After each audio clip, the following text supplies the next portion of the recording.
기본소득당 윤혜인입니다. 후보자님, 오전에 위키트리의 악질적이고 성차별적이고 2차 가해를 양산해온 보도들에 대해서 언론사들의 부끄러운 현실이다라는 말씀을 하셨어요. 네.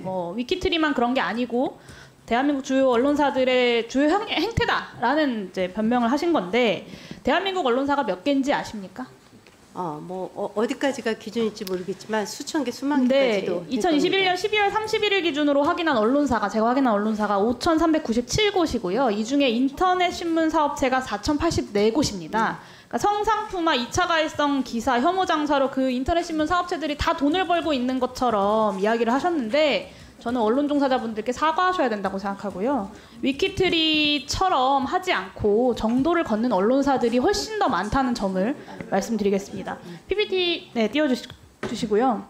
메이저 언론사 1, 2, 3위가 다 이름을 올렸다라고 하셨어요. 화면 보세요.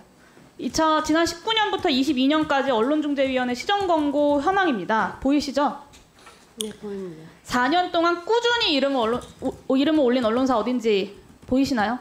네. 네, 인사이트, 위키트리, 디스패치, 세계일보 4개뿐입니다. PPT 넘겨주세요. 위키트리랑 인사이트가 이제 선두를 다퉈요. 그러니까 전체 시정 권고 수를 살펴봐도 인사이트가 155회, 위키트리가 98회, 디스패치가 96회예요.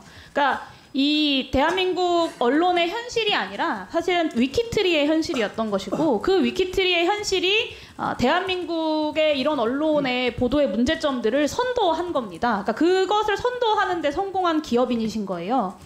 전체 4,804곳 언론사 중에서, 인터넷 언론사 중에서 시정권고 1, 2등을 다퉜던 게 위키트리인데, 이래도 위키트리의 혐오 장사가 대한민국 언론 모두의 현실이고 책임입니까? 답변해 보세요. 제가 말씀드렸듯이 이러한 기사가 나온 것에 대해서 저도 상당히 유감스럽게 생각을 합니다. 그리고 그 부분에 대해서 정말 드릴 말씀이 없습니다. 그래서 노력하려고 옴부즈맨 제도를 만들었습니다. 제가 그 부분 뒤에서 말씀드릴게요. 그리고 그 이후에 제가 말씀드릴게요. 특히 위키트리를 노력을 하셨다고 하는데, 황색 언론으로 위키트리를 만드는데 김행 부회장님께서 혁혁한 기여를 했다는 것이 더 문제입니다.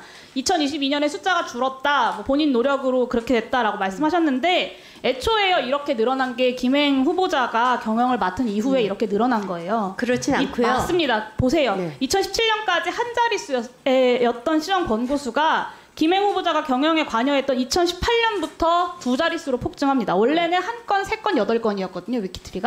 근데 14건, 25건, 28건이 됐어요. 그러니까 그리고 시정 권고를 받은 기사들이 하나같이 다 악랄하고 모욕적인 내용들이에요. 그러니까 조회수만 잘 나오면 된다, 돈만 잘 벌면 된다라는 김행 후보자의 경영 철학이 위키트리를 이 모양으로 만든 겁니다.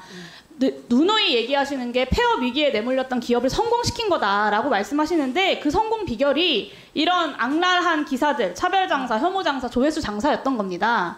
이래도 김행 후보자는 이런 보도를 해결하기 위해서 최선을 다했다라고 말씀하실 건가요? 제 건수에 대해서 말씀드리겠습니다. 저희가 2020년 이후로 직원들이 많이 늘었는데요. 2020년 말고요. 2018년에 네. 김행 부회장이 경영에 오고 나서부터 이렇게 늘어났다는 걸 말씀드린 거예요. 불량률이 아니고요. 그리고 퍼센트가 아니고요. 불량 건수거든요.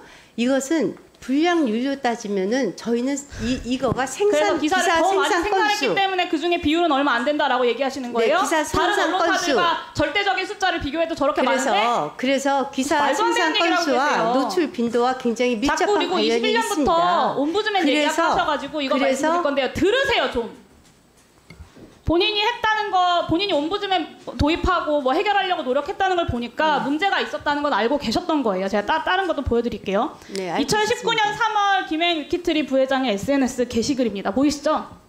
이 기사 기억나세요? 정말 구역질이 나지만 꾹 참고 읽어봤는데요. 들어가 보니까 지하철 장비 부딪히는 소리예요. 근데 그거를 마치 뭔가 무슨 외설적인 일이 있는 것처럼 호도하는 아주 전형적인 선정적인 낚시성 기사입니다. 이거를 김행 후보자 본인 SNS에 진짜라고 하면서 공유하셨어요. 맞죠? 본인 계정 맞죠?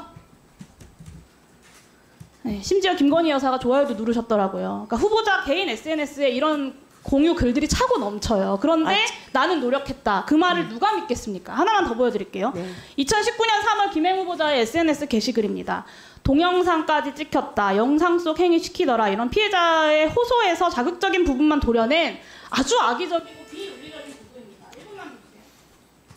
이런 보도에 김행 장관 후보자가 심지어 크레이지라고 어떤 가십으로 치부하는 코멘트를 달아서 공유했어요.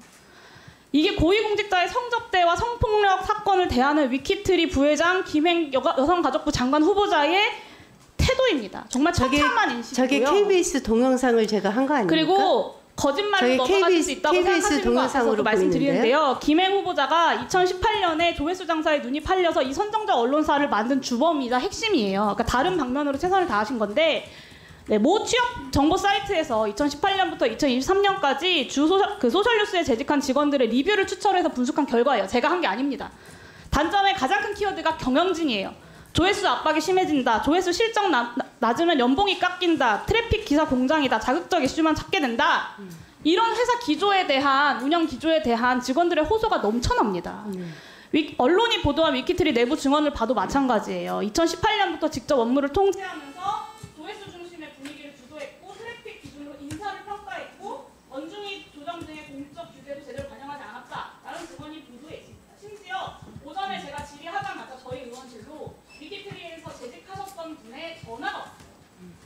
김행 부회장의 말씀에 동의할 수가 없어요. 어떤 기사를 써라 쓰지 말아라까지 부회장님. 저기 요계인 의원님, 이게 마이크가 꺼져서 이렇게 좀 전달돼야 될 중요한 내용들이 있으면 다음에 하시는 게 더 좋을 것 같습니다. 네. 그리고 페이스북 중심의 자극적 보도 전쟁이 시작됐다. 그리고 옴부즈맨도 말이 옴부즈맨이지 사실상 김행 부회장이 임명한 낙하산 인사였다. 이런 얘기를 하셨어요. 이 수십 명, 수백 명 직원의 입을 다 막으실 수가 없어요. 저는 차별과 혐오에 기생한 추악하고 천박한 혐오 장사를 위키트리가 했고 그 중심에 후보자께서 있다라는 말씀을 드리겠습니다. 제가 이 김행장관 후보자의 부적절함에 대해서 마지막 재보충 질의에서 가서 이어서 하도록 하겠습니다. 네. 다음은 장경태 위원님 질의해 주시죠.